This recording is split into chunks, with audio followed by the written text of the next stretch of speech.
pas vous perdre une minute supplémentaire pour vous l'expliquer. Nous allons donc commencer par les deux cas analysés, dont vous avez les fiches. C'est Monsieur Ourand, président du conseil communal, qui va nous présenter la problématique d'Antibes en Belgique. Hein, c'est près de Liège. Juste deux points, quelques points que je voulais souligner. D'une part, on n'est pas dans le paysage urbain au sens de la grande métropole et du paysage des grandes métropoles. On reste, je dirais, dans un bourg ancien. Donc on est dans la problématique des bourgs qu'on connaît bien en ce moment en France. Des questions de réhabilitation du patrimoine, donc l'énergie à travers la réhabilitation de l'ancien. Or, on sait que chaque année, on fait 1% de bâti neuf, 99% c'est de l'ancien. Donc s'il y a des économies d'énergie à faire, c'est plus sur l'ancien qu'on va y arriver que sur des bombes énergétiques toutes neuves, même si on sait faire aujourd'hui des bâtiments à énergie positive. Beaucoup de bâtiments classés, la problématique du site protégé, qu'on connaît bien par ailleurs. Un éco-conseiller que vous avez mis en place pour suivre tout ça et accompagner les habitants. Et je dirais que votre entrée, elle est, on l'a vu pendant cette journée, sur la co-construction avec les habitants. Hein, voilà, je vous laisse la parole. Merci. Alors, pour commencer, je voudrais remercier le collectif PAS. Pourquoi ? Parce qu'après la visite qui a eu lieu à Antibes, où j'ai reçu les différentes personnes avec le maire, on s'est rendu compte, en lisant ce que vous écriviez sur nous, que ce que nous avions fait pendant 20 ans de manière empirique était peut-être plus structuré qu'on ne le pensait. Donc au moins, c'est une bonne chose. On a aujourd'hui, j'étais échevin jusque lundi dernier, la personne qui va me succéder à l'urbanisme va avoir une base pour la réflexion, mais on a d'autres outils, on va y revenir. Premièrement, situer la commune. C'est une population d'un peu plus de 4200 habitants. Pour les Français, il faut comprendre que 4200 habitants, en Belgique, c'est dans les 9% des plus petites communes du pays. Donc on est dans un paysage très très différent. Une superficie de 3700 hectares, un paysage très caractéristique qui est celui du Condro liégeois. La Wallonie est composée de 7 paysages types très différents, avec des architectures différentes. Donc c'est assez riche, mais en même temps parfois contraignant. 61% de terres agricoles, des forêts, etc. Vous avez les éléments. 21 villages et hameaux. C'est en fait 4 anciennes communes qui ont été fusionnées, je vais le dire comme on le dit en Suisse, en Belgique et au Luxembourg, en 1976. Alors, premier outil important, puisqu'on a parlé de la citoyenneté, nous avons lancé, il va falloir vous y faire, en 1995, le programme communal de développement rural. C'est une disposition qui existe au niveau de la Wallonie et qui a tout un processus de participation citoyenne avec la participation des élus, mais largement, majoritairement, la population.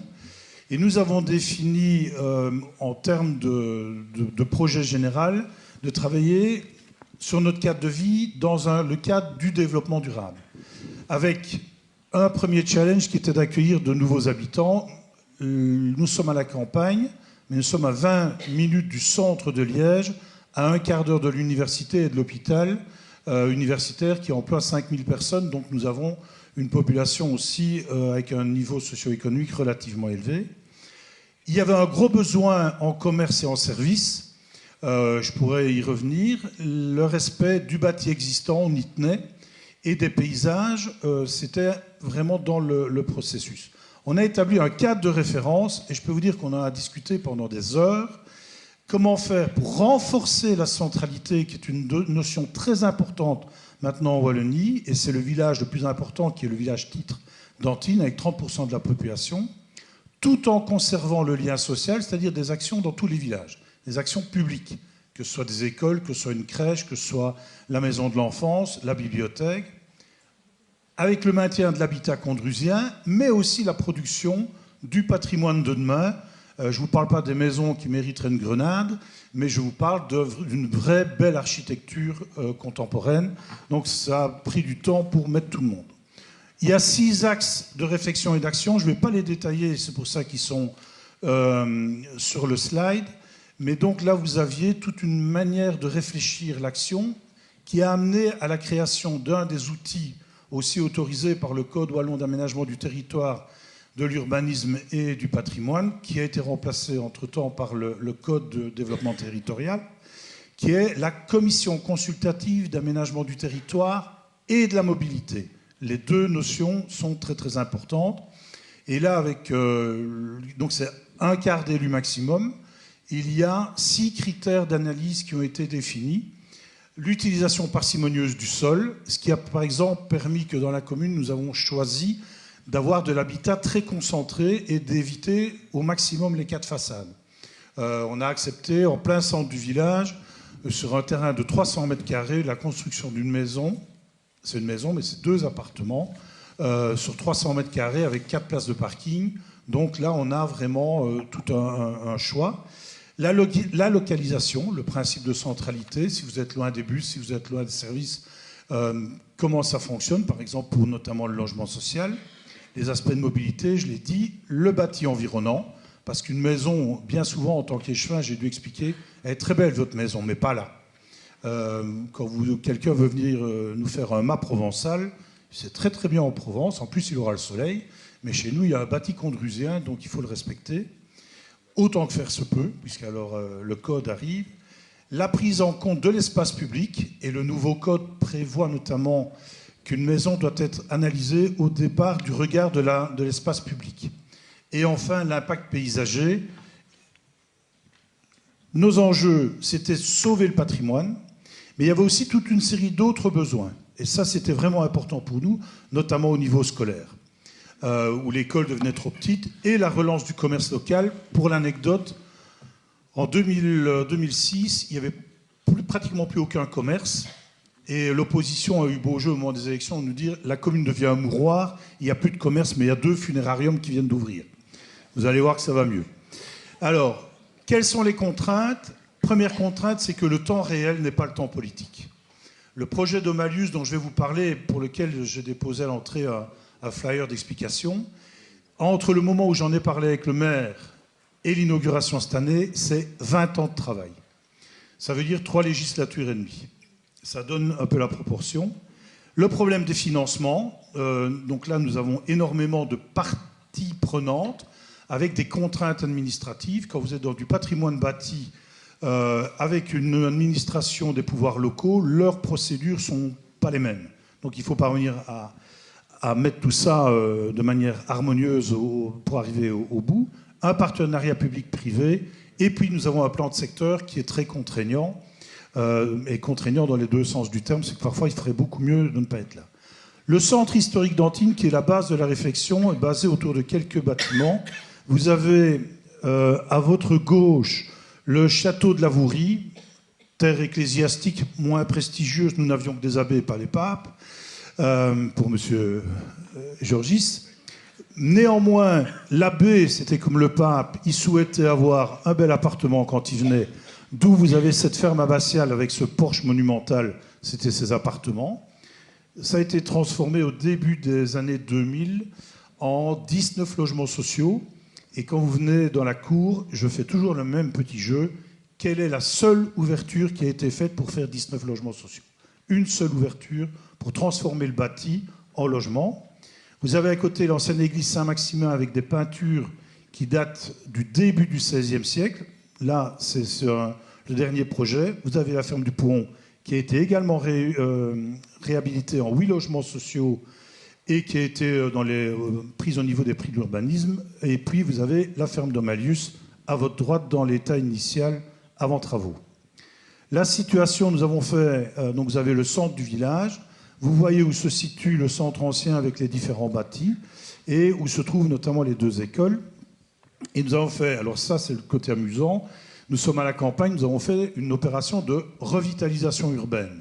Et au niveau de l'administration, ils me disaient « c'est pas possible, vous êtes à la campagne ». Donc j'ai répondu, mais puisque nous ne pouvons pas l'avoir en développement rural, c'est bien que c'est de l'urbain. Donc il a fallu convaincre, on a pu avancer. Et vous avez sur le plan à votre droite le découpage du projet en différents espaces. La cour étant le lot 3. Il y a la partie aménagement, parc, etc. et parking. Il y a toute la rue principale avec le château de la Vourie. Et puis vous avez derrière la plaine des sports et l'espace avec Saint-Laurent et Saint-Maximin. La réflexion, en fait, on l'a pensée comme ça, de manière très très schématique. Les 3 dimensions, la mixité sociale, la côté sociale, nous avons sur un espace réduit de 2 anciennes fermes typiques du Condro, nous avons de la mixité sociale avec la ferme Saint-Laurent où il y a 19 logements sociaux, la ferme du Pouhon, il y a 8 logements sociaux, et au niveau de Malius, il y a la nouvelle maison communale, mais aussi 9 logements de standing, et derrière, il y aura 21 logements moyens qui vont être construits par bloc pour justement aussi des questions d'énergie, etc., et ne pas faire du 4 façades, et qui est en harmonie avec l'espace qui est déterminé là-bas. Et derrière, vous avez une carrière. L'aspect économique au niveau du tourisme et le développement, puisque les gens vont pouvoir venir voir un patrimoine dans un contexte intéressant. Je vais revenir au SPAR, au commerce, l'administration communale, le CPS, et puis la dimension culturelle, d'abord la protection du patrimoine de notre histoire, la maison des associations et le projet pour Saint-Maximin, qui est d'en faire une salle culturelle, mais aussi, parce qu'il y a un appel à projet en Wallonie, une salle pour les funérailles laïques, puisqu'il y a des églises, mais il n'y a pas d'espace pour les laïcs qui cherchent un endroit. Je reviens juste au SPA, c'est que le village était en train de se déliter et devenir une commune dortoir, puisqu'on n'avait que 25% de taux d'occupation au niveau emploi. Il fallait absolument qu'on puisse retrouver du commerce, pas pour avoir du commerce, et c'est amusant parce que tout à l'heure j'entendais parler des grandes surfaces, des moyennes surfaces, est-ce qu'on doit, etc. Nous avons travaillé pour qu'il y ait un investissement privé du groupe Colruyt, et c'est nous qui avons travaillé sur le lieu où vous allez le faire.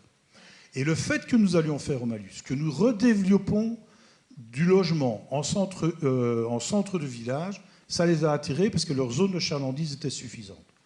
Quand le SPAR s'est installé, 800 mètres carrés, ça veut dire que la pharmacie a été protégée, la banque a été protégée, il y a une boulangerie qui s'est ouverte, une pizzeria qui s'est ouverte, une trattoria qui s'est ouverte, il y a un magasin un peu spécial, il est indescriptible, vous y trouvez absolument tout, sauf de l'alimentaire, qui a pu redémarrer. Il y a aussi du développement d'un commerce qui est plus lié, je veux dire, de nouveau au développement durable. C'est soit des fermes avec de l'agriculture raisonnée qui vendent sur place, soit du bio.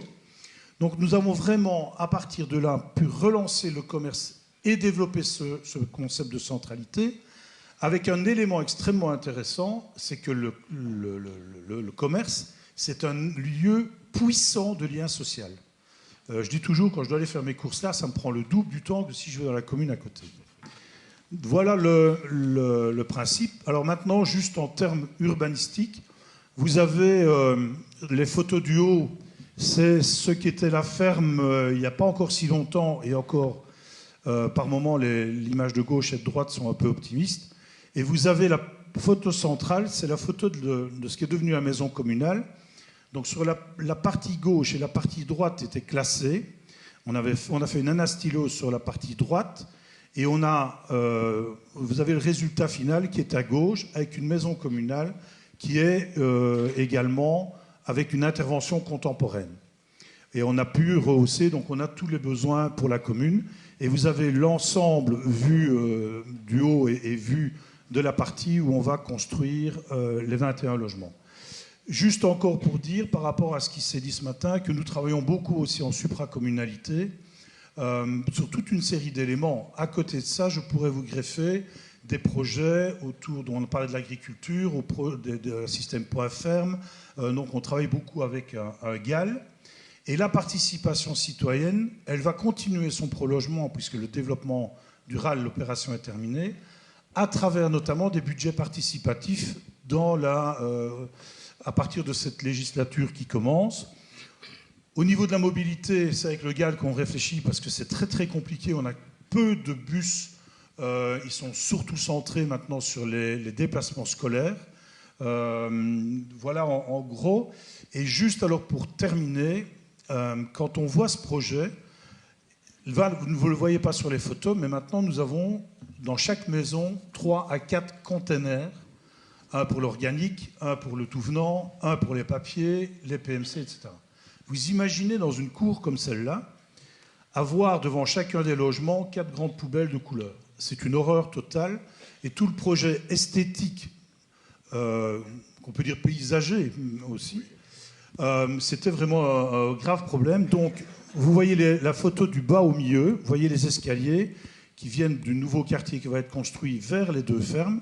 Sur la droite, avec l'intercommunal de traitement des déchets, on a un projet pilote où on va installer des containers collectifs pour 50 logements, mais en gardant le système de vérification de la consommation par ménage, puisque pour ouvrir le container, vous aurez une carte, on pesera ce que vous consommez, ou plutôt ce que vous déjetez, et vous êtes taxé en fonction de ça. Voilà en 20 ans de travail. Merci beaucoup, et pile, même avec 1 minute d'avance.